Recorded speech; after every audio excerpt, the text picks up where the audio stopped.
Hey everybody, Yule here.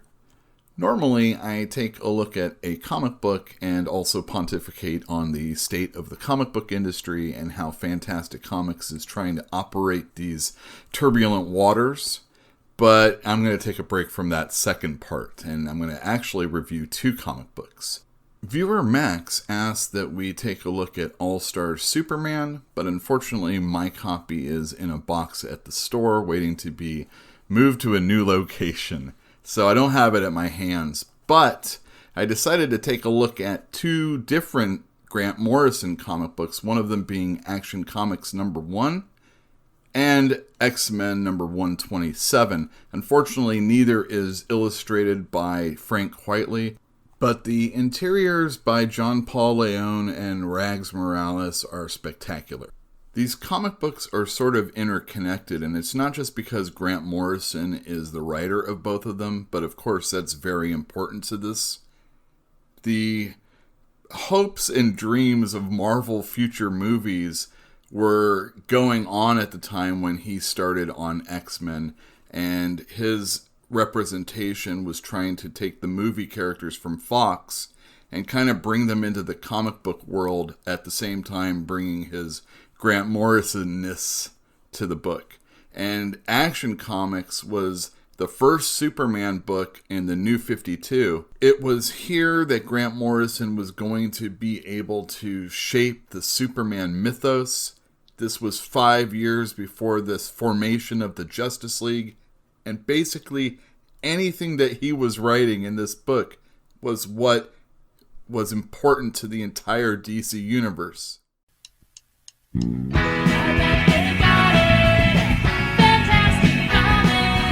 First up, we have Action Comics number 1. This was a big comic for DC Comics. It was the first comic book to come out monthly for the New 52 after the initial Justice League number 1 came out a month prior.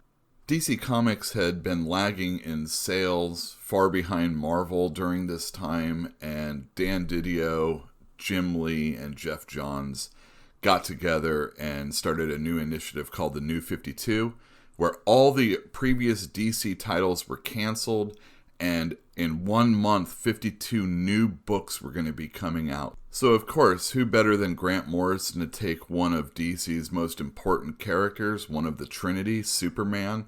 He had just prior to this done a really great job on Batman, really revitalizing the character and doing really cool things that culminated in Final Crisis and other titles that were going on during this time, like Batman and Robin. So it's no surprise that people had such high hopes for this book, since it felt so much was riding on this comic book.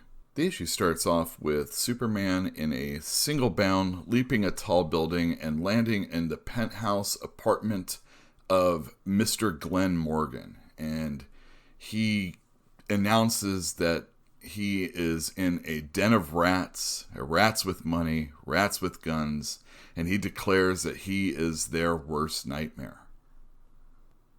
Down on street level, the police have shown up, and they are going up to the penthouse apartment where they see Superman has roughed up a bunch of Glenn Morgan's goons. And as they come out into the patio area, they see Superman holding Glenn Morgan with one arm over his head, and he wants a confession out of him. This is very reminiscent of Superman in the old days. If you take a look at these pages of Action Comics number 1, you can see that he is pretty violent and definitely threatening the lives of corporate fat cats out there, goons with money.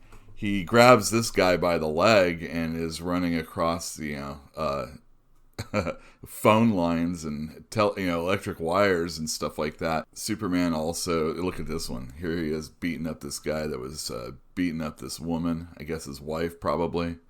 So yeah, Superman's a pretty violent dude, and to see him holding Glenn Morgan high overhead, going against what the cops want, it's kind of similar to like the old Superman. So in this way, Grant Morrison is definitely trying to portray the Superman that we know, but kind of bringing him up to the, to current days, if you will. And so here he throws the dude down, lands on the street, catching him. And he basically gets a confession out of him. He's all, I'm guilty. What do you want me to say? I used illegal cheap labor and substandard equipment to make this stuff happen. And we're going to get to that at the end of the story. I'd like to take a little break, though, and show you a list of all the new number ones that were coming out in September of 2011. This is when we opened up as a store, Fantastic Comics. Actually, we opened a few months prior. And we were very excited to see people excited about DC Comics.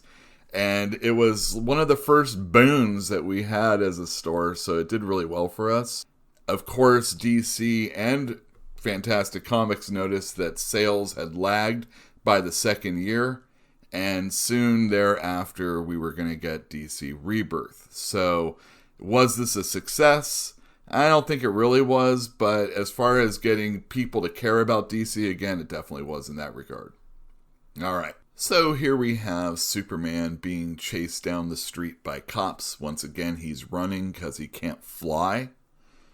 By the way, excellent artwork by Rags Morales. He really lends really good detail to the characters and puts a lot of emotion and effort in, and it's no wonder that he wasn't able to stay on the book for too long. All right. So as Superman is escaping, we see a military war room.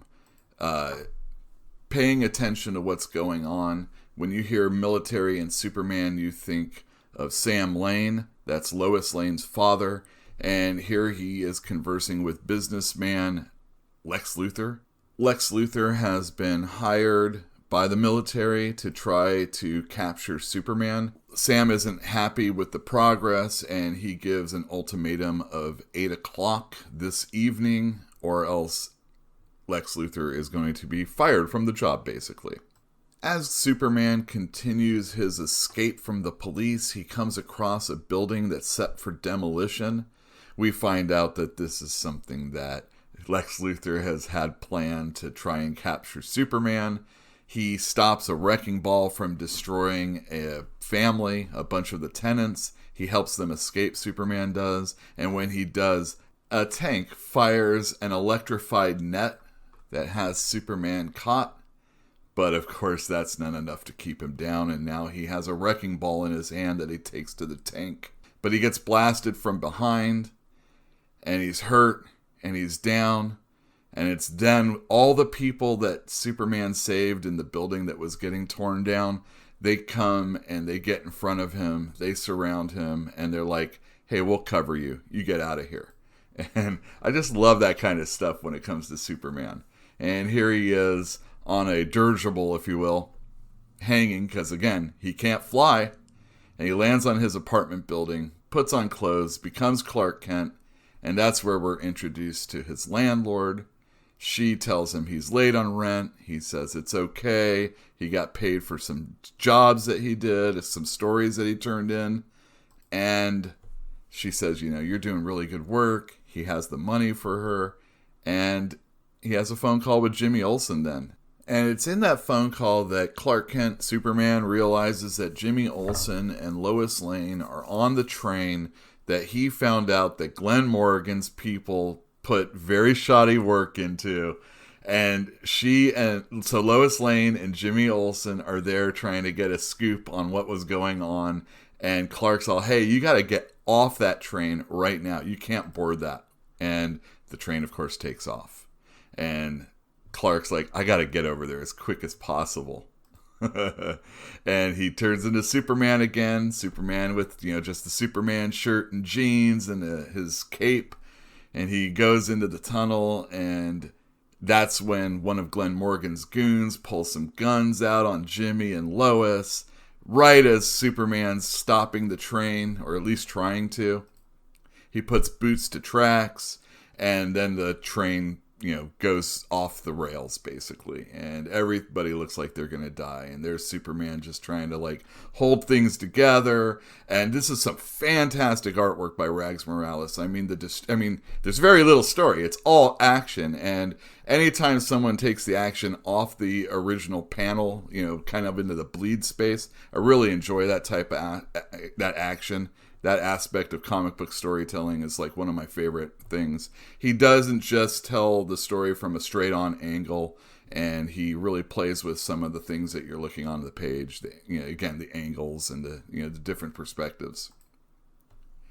Superman is still trying to stop this runaway train. Again, we're taking a look at how he is not superpowered like we would expect him. This is the first 5 years before he became a household name, a part of the Justice League. And, this is the story that is kind of like building the DC universe through Superman's, story. And then we go back, and Sam Lane's really super pissed off at Lex Luthor. He's put his daughter, Sam Lane's daughter, Lois, in danger, in jeopardy. And all Lex Luthor can do is reference Superman as an it. He brings up animals that are introduced to environments where they don't belong and what happens to the environment when that happens. And again, he is just looking at Superman as like an invasive species, a virus, if you will, that is something that needs to be eradicated, and before it's eradicated, studied, of course. And, Sam is really pissed off about his daughter's, involvement in this whole thing, but Lex is like, you gave me till 8 o'clock. Take a look at what I've done. And there's Superman pinned up against the wall of the Daily Planet he's between the wall and the train. It's 8 o'clock on the clock right above, and that's the end of this very first issue. I really enjoyed this one. It really makes me excited to read the next one. And if you've read the Grant Morrison Action Comics, it was kind of a letdown overall. But it wasn't because there wasn't quality. It's because there was so much put onto this book. The New 52 was starting off with Action Comics. It was the very first #1 that wasn't that Justice League book to come out. And, this was not one of the DC's trinities, Didio, Jim Lee, and Jeff Johns doing this book. It was Grant Morrison and Rags Morales. And unfortunately, it just kind of lost steam and people didn't care as much. Morrison only stuck around for about 2 years. And it just kind of flopped along with the rest of the New 52. Thankfully, Grant didn't have to stick around for that aspect of it. Still, overall, I really enjoyed this issue of Action Comics #1. And I've been meaning to go back and give the Grant Morrison Action Comics another look. So this has really excited me to make me want to do that. All right, next up we have X-Men. Actually, New X-Men number 127. This is by far and away my favorite X-Men book that Grant Morrison worked on during this time. I was really appreciative of the Zorn character. He was new to the X-Men when the annual came out earlier in the year. He is this Chinese guy that has a helmet that is basically encasing his head, because his head is basically a star. And it will explode and destroy everybody if it were to be cracked open. And this is a further examination of the character as he goes for a stroll in Mutant Town. The story takes place in the middle of a riot. Protesters are getting upset with the citizens of Mutant Town, and the X-Men have been called in. We have Cyclops, Jean Grey, and Zorn. Apparently there was a little dog that was eaten, and they are blaming some 7-foot freaky mutant. They're calling them monsters, and Zorn has to wonder why they are hurting one another. Why are they so angry? And he gets back to the mansion where Professor X is, and they have a conversation. Zorn and Professor X are talking about what mutants are, what monsters are. Why would someone call a mutant a monster when they're obviously human?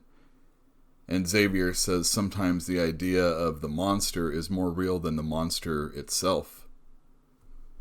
And he says that, he has always been wanting to build a relationship between mutants and humans. And Zorn also says that that's his gift, to mend and build things. He likes to mend broken things. And he asks Professor X what he sees when he looks at Zorn. What does Professor X see when he looks at me? And Professor X says, I see orchards in China, a star falling across the sky, a radiant star of pure thought. I really like that interpretation or vision of what Zorn is, because he's just like this possibility of future greatness. When you're talking about mutants, they're supposed to be the next evolution of humankind. And here's this guy who's like really super, kind of zen and really thoughtful person. And here he is going on his like walk with Charles Xavier's conversation in his mind. And he talks about meeting this guy in Chinatown, and they have a relationship from the area that they're from. And as he's talking to him, he can see this guy's grandfather, and Zorn can see his uncle as they met each other for the first time. And then the old man that he met says, it's wonderful that somebody from our province could be so important on TV. And he calls Zorn a man of great peace. And then as Zorn's leaving the store that he's talking to this man in, he gets stuff thrown at him as he leaves because, obviously a man of great peace, a mutant, is not something that is to be appreciated by humans. They are really basically our evolution, but that also means that we have to realize that we're dying off, and that's a thing that always gets mutants attacked for. And then as Zorn goes to Mutant Town, he sees cops, and they're talking as one cop is lamenting about all the different people that make up the city. And, he's like, there's gays in one part of the town, and you've got anarchists here, and copy editors there. And he's like, now we've got militant mutants setting up, flags in Alphabet City. And he's like, what happened to the melting pot? And isn't that what the melting pot is, basically? And then the other cop is like, let's all just drink the same damn beer. That's my idea of global culture. And Zorn walks up from behind and passes him, and he says, there's no word for monster in any mutant dictionary. And he goes up to this apartment building. And he enters this room.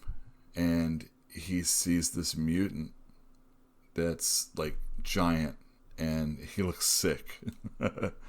And his mother is tending to him. And she says, he's just a baby, basically. He's still so young. And she had to leave the apartment. And when she did, he was hungry, and he ate the dog. So there was a mutant behind the dog. But that's okay, because Zorn's like, I've eaten dog once a long time ago. I don't think it's a capital offense. And this mother, she's like, are you deaf? And she says her boy's like only 12 years old. And she's kind of weird and a little out of it. And then you realize that she has drugged her son. She's given him pills, and she's taken all the other pills. And they're going to die together. And she can't handle seeing him this way. She can't handle seeing people treat him the way he is. And, there's just no way for them to continue on this way. Now Zorn is realizing that this child has another mutation to go. That this isn't his final stage. But it's at that time that the son wakes up, and they sees that his mother is drugged, possibly dead. Zorn says he can help her still, but that's when the fight ensues. And what a beautiful scene this is, with the Zorn being knocked out of the building and on fire. And it's just, this whole scene is just so horrifying and gripping, because now the son is coming out and he's attacking everybody. His mom is in his arm, his hands. He's running through the building. He's knocking down cops. And he's just running anywhere and everywhere, and he's totally out of control. Zorn's holding on to him, trying to get him to stop. And of course, this is going to end up in the most horrible situation possible. There's gunfire. He just needed to get medicine for his mother to make her better. And now he's on fire. And now he's dead. And Zorn just watches this mutant's body, which is now in a bag, get craned into a truck. And yeah, that's the end of the story. It's a little bit more conversation with himself. He goes and he meets that old man again. And they sit and they have some food. And that's how the story ends. To me, that was a pretty powerful issue of X-Men, and it's just one of those things, you know, you don't even have to follow the main characters like Wolverine or Storm or Cyclops or Jean Grey or whoever to get, you know, it's all open. All stories are open when it comes to X-Men, and you can go really, you know, super down to earth or go super cosmic, and, you know, you can have a lot of action, and it can be poignant, or it could just be, you know, action. But X-Men always for me was that way, and this issue was very synonymous with, you know, kind of how I felt about the book, or how I feel about the book in its best times. The funny thing about X-Men and Grant Morrison's run, kind of like Superman, it kind of just faded at the end. There were good stories that were to come, and they were really powerful, but the ending was a little jarring. He was off the book almost immediately when that happened. And soon thereafter, they went about, Marvel did, Joe Quesada did, went about undoing everything that Grant Morrison had written in the new X-Men. And that is a major shame, because there are so many different ideas that ran through the course of his issues that could have been expounded on. And they basically just dumbed everything down into, you know, fisticuffs, basically. So the great Grant Morrison did some really cool things on both of these books, but ultimately they were just pushed to the side. You know, Marvel editorial and the decree from on high was, let's just ignore everything that he did. And then the New 52 became Rebirth, and that Superman wasn't even, the Superman of Rebirth isn't even the Superman of New 52. So although these books were good, although the series are liked by a lot of people, they just don't really have a whole lot of oomph when it comes to what we thought it was going to be, to what we thought that these books were going to be the things that we would look to, just like we look at Claremont and Byrne for X-Men, and just like we look at Alan Moore or Kurt Swan or, you know, Dan Jurgens for Superman. These would be the new big things for these characters because of the persons creating them, the people working on them, and, you know, these are the big major books for these companies, and it just didn't happen to be that way.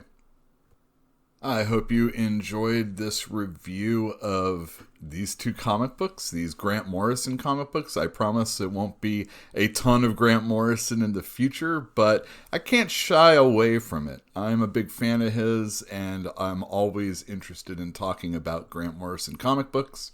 If you have any things that you want to comment on this video, or if there's something you'd like to see me try to tackle, let me know in the comments down below. If you enjoyed this video, please give us a thumbs up, and if you haven't already subscribed or hit the bell for notification, you should do that also. As always, we have a Patreon page. You can find us under Fantastic Comics. In fact, all our social media, you can find us under Fantastic Comics. Thank you very much for tuning in, and we'll see you next time.